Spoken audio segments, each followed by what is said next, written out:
Hello दोस्तों, मैं आप सबको आज फिर गॉड्स लव चैनल में वेलकम करता हूं और मैं बहुत खुश हूं। आज हम आगे बढ़ने वाले हैं और ज़्यादा चीज़ों को सीखने जा रहे हैं और अभी हम पैदाइश 3 बाब की 18 आयत से 20 आयत तक को ही रीड करेंगे और हम सीखेंगे। लेकिन जो एपिसोड नंबर 7 थी, क्योंकि आज हमारी एपिसोड नंबर 8 है, एपिसोड नंबर 7 के अंदर आपने देखा कि खुदा ने किस तरह से बताया कि वो औरत और सांप की नस्ल के दरमियान अदावत डालने जा रहे हैं। तो मैंने आपको ये भी बताया कि जो औरत की नस्ल है वो यीशु के बारे में कहा गया है कि यीशु जो है वो वर्जिन मैरी से पैदा हुए, यानी कि वो कुंवारी मरियम से पैदा हुए और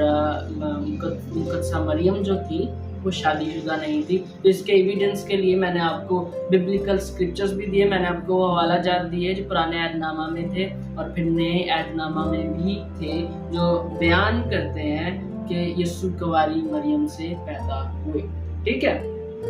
अब हम आगे बढ़ते हैं। लेकिन मैं आपको एक बात बताना चाहता हूँ कि जब आप 14 और 15 आयत को पढ़ते हैं तो वहाँ पर खुदा कहता है कि वो तेरे सर को कुचलेगा, तू उस कीड़ी पर काटेगा। मैं आपको ये बताना चाहता हूँ कि जब आप यीशु को कबूल कर लेते हैं, जब लानत और मौत का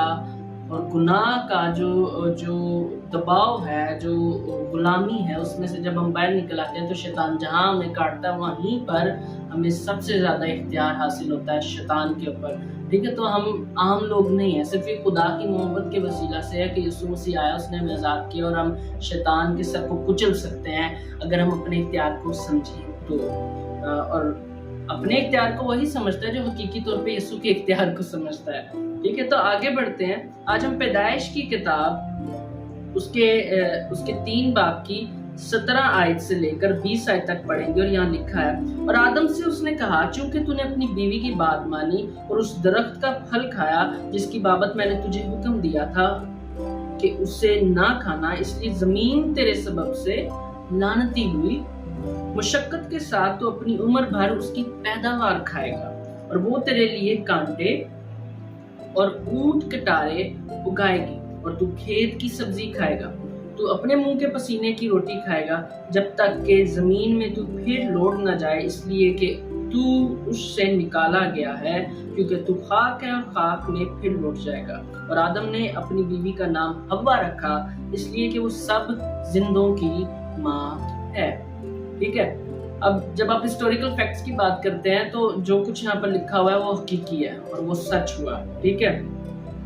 लेकिन मैं आपको एक बात बताना चाहता हूँ कि यहाँ पर एक बड़ी खास बात हो रही है और वो ये है कि यहाँ पर एक सवाल पैदा होता है, वो ये है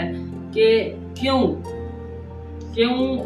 खुदा ने कहा कि औरत जो है उसकी रग़बत अपने शोहर की तरफ होगी। क्यों हम जब अंग्रेजी बाइबल का भी मैंने जिक्र किया, मैंने बताया कि एनएलटी वर्जन कहती है कि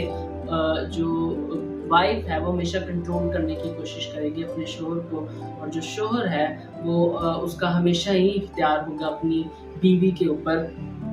और ये क्यों था? ये इसलिए था क्योंकि जब हव्वा ने वो फल खाया तो उसने आदम को दिया और वहाँ पर उनकी जो बैलेंस्ड अथॉरिटी थी वो उसमें बिगाड़ पैदा हुआ और औरत के अंदर ये जो बात है ना कि बैलेंस अथॉरिटी में चलने वाली, वो वहाँ पर खराब होगी। इसलिए जब हम देखते हैं ना कि जहाँ पर लोग बहुत ज़्यादा गुनहगार होते हैं, मियाँ बीवी दोनों गुनाहगार होते हैं, तो फिर वहाँ पर मसाइल भी ज़्यादा बढ़ जाते हैं। लेकिन जब आप आगे बढ़ते हैं तो लिखा, आदम से उसने कहा, चूंकि तूने अपनी बीवी की बात मानी और उस दरख्त का फल खाया जिसकी बाबत मैंने तुझे हुक्म दिया था कि उसे ना खाना, इसलिए जमीन तेरे सबब से लानती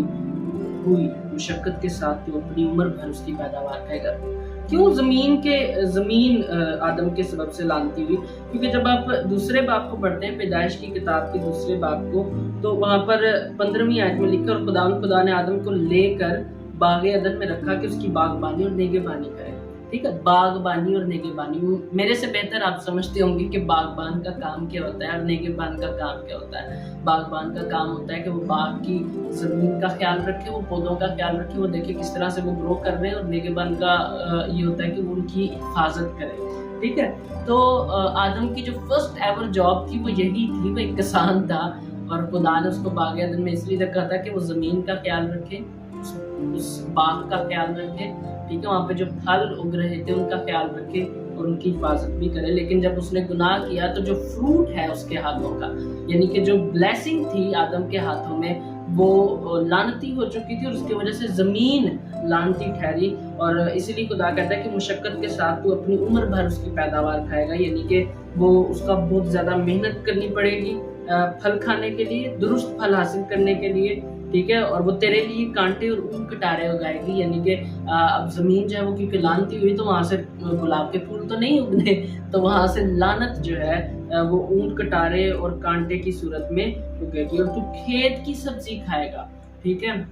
یعنی کہ وہ سبزی جس پر تو نے بہت زیادہ مشقت کی ہے۔ اور پھر خدا کہتا ہے اپنے پسینے کی، تو اپنے منہ کے پسینے کی روٹی کھائے گا جب تک کہ زمین میں تو پھر لوٹ نہ جائے، اس لیے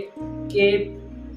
تو اس سے نکالا گیا ہے، کیونکہ تو خاک ہے اور خاک میں پھر لوٹ جائے گا۔ تو یہاں پر خدا بتا رہا ہے کہ تو مٹی ہے اور تجھے دوبارہ مٹی ہی میں جانا ہے، اور خدا یہ بھی کہہ رہا ہے کہ اب تو پسینے کی روٹی کھائے گا۔ اس کا مطلب یہ ہے کہ جب پیدائش کے 2 باب کی 15 آیت کو پڑھتے ہیں تو وہاں پر خدا اس کو اختیار دے رہا تھا۔ اب جب آپ 16 آیت کو پڑھتے ہیں تو وہاں لکھا ہے خدا نے آدم کو حکم دیا اور کہا کہ تو باغ کے ہر درخت کا پھل بے روک ٹوک کھا سکتا ہے، ٹھیک ہے، 16 آیت کے اندر لکھا ہے۔ اس کا مطلب یہ ہے کہ زمین فروٹفل تھی اور وہاں پر محنت کی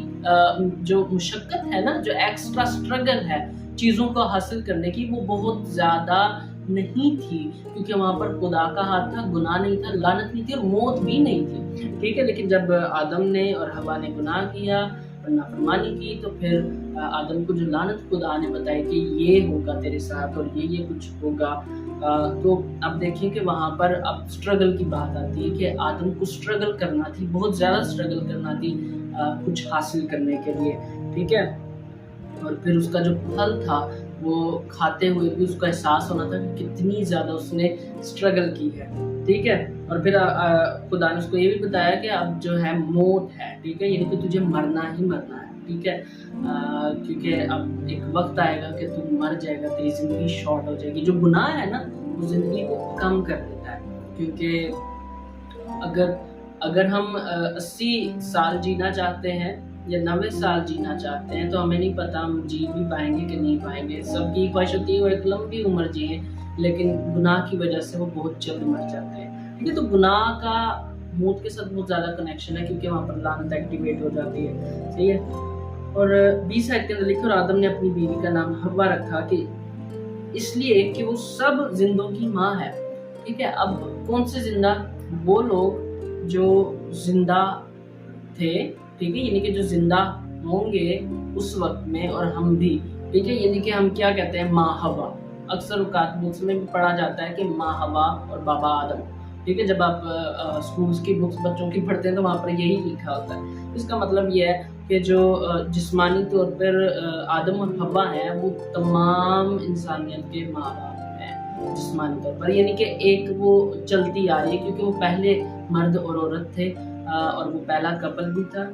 لیکن یہاں پر وہ زندوں کی ماں اس لیے بھی ٹھہری کیونکہ تمام نسلیں، تمام قومیں، تمام جو قبیلے ہیں، ہر طرح کے لوگ دنیا میں جتنے بھی آج لوگ ہیں ان کی جو روٹس ہیں وہ ان 2 لوگوں کے ساتھ جا کر ملتی ہے، کیونکہ پہلے انسان ہے زمین کے اوپر، ٹھیک ہے۔ تو یہ ہے ایپیسوڈ نمبر 8۔ میں آپ کو یہاں پر کچھ چیزیں دینا چاہتا ہوں، اور وہ یہ ہے کہ میں آپ کو بتانا چاہتا ہوں کہ جب ہم گناہ کرتے ہیں تو اس وقت ہمیں پتہ نہیں چلتا کہ ہم گناہ کر رہے ہیں، اور جب ہم گناہ کر لیتے ہیں ہمارے ساتھ کچھ برا ہوتا ہے تو ہم کہتے ہیں خدا کی مرضی تھی۔ میں یہاں پر آپ کو بتانا چاہتا ہوں کہ خدا محبت کرتا ہے انسانوں سے، وہ کسی کا برا نہیں چاہتا، ٹھیک ہے، اور کیوں ایسا ہے؟ جب ہم کانسیکوینسز کی بات کرتے ہیں، نتائج کی بات کرتے ہیں، تو حقیقتاً یہ بات ہے کہ جب ہم گناہ کریں گے تو ہم اس کا نتیجہ بھی دیکھیں گے۔ اگر کوئی شخص غلط کام کرتا ہے، اگر کوئی شخص نشہ کرتا ہے تو آخرکار اس کو مرنا ہے، تو آپ ہم یہ نہیں کہہ سکتے کہ خدا کی مرضی ہے، کیونکہ خدا محبت کرتا ہے، وہ نہیں چاہتا کہ کسی کو جلدی موت آئے، لیکن موت اپنا اختیار بڑھا لیتی ہے جب گناہ بڑھ جاتا ہے، ٹھیک ہے، تو ہمیں یہ یاد رکھنا ہے۔ اور آدم کے ساتھ کیا ہوا؟ وہ یہی تھا کہ اس کے جو ہاتھ تھا نا، اس کا جو نتیجہ تھا، جو اس کے ہاتھوں سے کی ہوئی محنت کا نتیجہ تھا، وہ اب لعنتی ہو چکا تھا، اس لیے زمین بھی لعنتی ہوئی۔ تو آپ کو یہ یاد رکھنا ہے کہ اگر ہم راست باز ہیں، خدا کی محبت میں چلتے ہیں، تو خدا ہمارے ہاتھوں میں برکت رکھتا ہے، ٹھیک ہے، لیکن اگر ہم گنہگار ہیں تو جس کام میں بھی ہم ہاتھ ڈالیں گے وہ لعنتی ہوتا جائے گا، اور وہ پراسپرس نہیں ہوگا، وہ خوشحال نہیں بن پائے گا۔ تو خدا کی محبت کو اپنی زندگی کے ہر ایک حصے میں سمجھنا انتہائی ضروری ہے۔ है, चले मिलकर दुआ करते हैं। तेरा आसमानी बाप हम सारा जलाल आपको देते हैं, एक बार फिर से आपकी तारीफ करते हैं आपके प्लान के लिए जो बड़ा प्लान है, और हम आपका शुक्र करते हैं आज की इन बातों के लिए जो हमने मिलकर सीखी। हम सारा जलाल आपको देते हैं, आपका शुक्र करते हैं, उसी के नाम से। दोस्तों इसको लाइक कीजिए, शेयर ज़रूर कीजिएगा, क्योंकि मुझे पता है कि आप चाहेंगे कि आपकी अजीज़ भी बढ़े खुदा के कलाम में, उसकी मोहब्बत में, और खुदा आप सबको बरकत दे। मुझे आपके कमेंट्स का इंतज़ार रहेगा। God bless you all. Bye.